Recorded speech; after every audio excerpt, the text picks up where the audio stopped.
Hello, welcome to Chess 104, and today I'm going to show you what a stalemate is, which, just as it tells you, it means the game comes to a draw.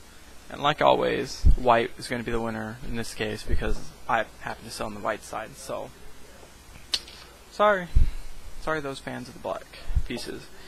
Okay, this is what we call, this is black's turn. Black cannot move, black is not in check.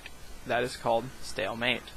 That means the game is a draw. Neither side win, neither side lose. In a tournament, this side will get half the points and this side will get half the points. If it's a tournament that has a point base, white would win because they have the queen still on the board and they took the black queen. But in most games, this is called stalemate.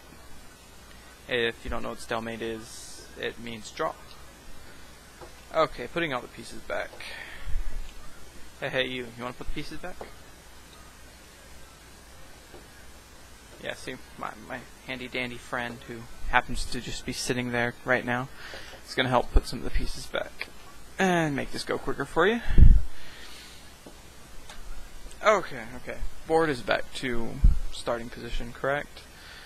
Okay, everyone's in the right places. Okay, we're going to show you some difference between open games and closed games. Okay. Open games tend to be ones, pawns come out, bishops. It's more of an open game here.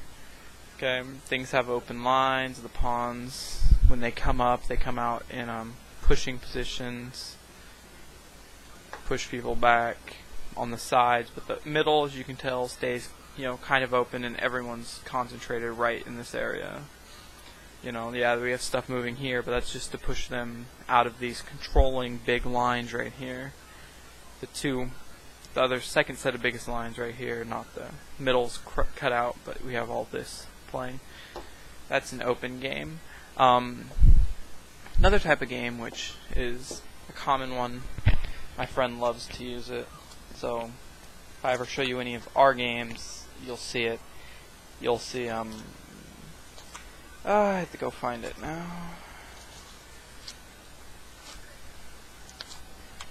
I want to make sure I get it right because I don't play this. It's called the Queen's Gambit. Okay, white, let's say, moves up 2. It's queen. They move up 2. This is the Queen's Gambit right there. Now, if black captures the white pawn, it's called Queen's Gambit accepted. If they don't take it this turn, it's called Queen's Gambit declined. Now this is a closed game because the middle is being blocked for the game. It's being locked up. So that way there's no middle play going on. So, you notice how the bishops, this bishop has this line, they have this line, they cross over on this side, but the middle stays kind of closed. It's only games on the sides of the board. It's called closed game. Strategy would be move up. They decline it. A lot of them do something like, push this pawn up, push the center, bring the knight in, bring the bishop. Be something they do. They get in front of the pawn line. The open game, as you saw, locked up the middle right here on the e file, and then left the squares and immediate sides open where the bishops played and tried to close off these sides, these two squares. Not the squares themselves, but these two files, the A, B, G, and H files. If those are blocked and the middle is open, it's called an open game. If the middle is closed up, kind of like they're doing now, which are the C, D, E, and F files, then it's called a closed game because A, B, G, and H are where all the fighting is going to happen. So it's basically a closed game, open game difference. It's basically where the game is being played at. Locking pawns tends to cause a closed game. If a lot of pawns start getting locked up, the game closes down even more. But if that starts happening, it's a hard way to get around that. Knights and bishops become more important and stronger than the rooks, because they can get around the defenses and through them, whereas in the rooks you can't, because you have your own pawns on their side. They can't take your own pawns, they can't go over them, so they basically become bona fide defense pieces. they sit there and do nothing. So that's basically the difference. That's the Queen's Gambit, and then the other one was, I don't remember, it was just,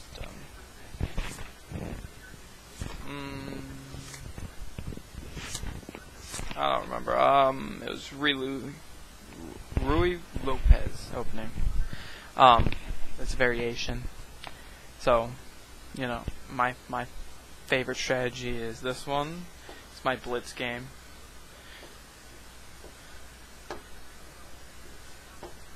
It's kind of what my blitz game looks like. It's about 12 or 13 moves. Once I get back into practice, I should be able to do it in 2 seconds flat. So as you can tell, I'm really slow right now. I castle before I would move the queen, but after I open the other side. So I always castle king side with this. If I have to castle queen side, I don't feel as good because I like to sacrifice these 4 pawns on queen side to break this open and force the king into that spot. Because a lot of people, when I start doing this, like to castle queen side because they don't like lining the king sides up, because then they can't sacrifice their side to get my king open. So I like to break this side open and break the middle, break this pawn and this one, and break this side and get inside their base and destroy them, hopefully. But as you can tell, none of my pieces initially cross the middle, stay behind. They stay in 1, 2, 3 rows, or if I was black, 8, 7, 6. It's called an extremely passive game. A lot of competitors don't know what to do if you're passive. Everything's protected, everything's guarded. I can open my assault on this side. I have the rook, knight, bishops. I have everything targeted. But most opponents don't know how to deal with someone who's playing passive with them. They aren't attacking, they aren't trying to control the middle, just control their half of the board, and a lot of people don't know what to do with it. So they lose a lot of pieces because they open up their defense to attack, to cross that middle, and the passive side then gets a chance to attack deep inside the enemy territory, take out a knight, trade maybe a bishop for a knight, which might be, some people might say, is a waste. But at the same time, if I take your knight out from who's here, and your pawn line's up here, you know, on this side, and I take your knight back here, you just you have to take a turn reinforcing yourself, you know, taking a pawn, whatever, but you take a move behind yourself, whereas then you're not prepared to do it, and you've already made the advance, so now your advance is left hanging for a turn, while I get another chance to try and pick off your interior. So you have to reinforce yourself, you have to try and focus inside when your last move was focused on attacking. Now it's left pretty much undefended and unmotivated to do anything. It's stuck, trapped. So that's a gameplay from me. Thank you for watching.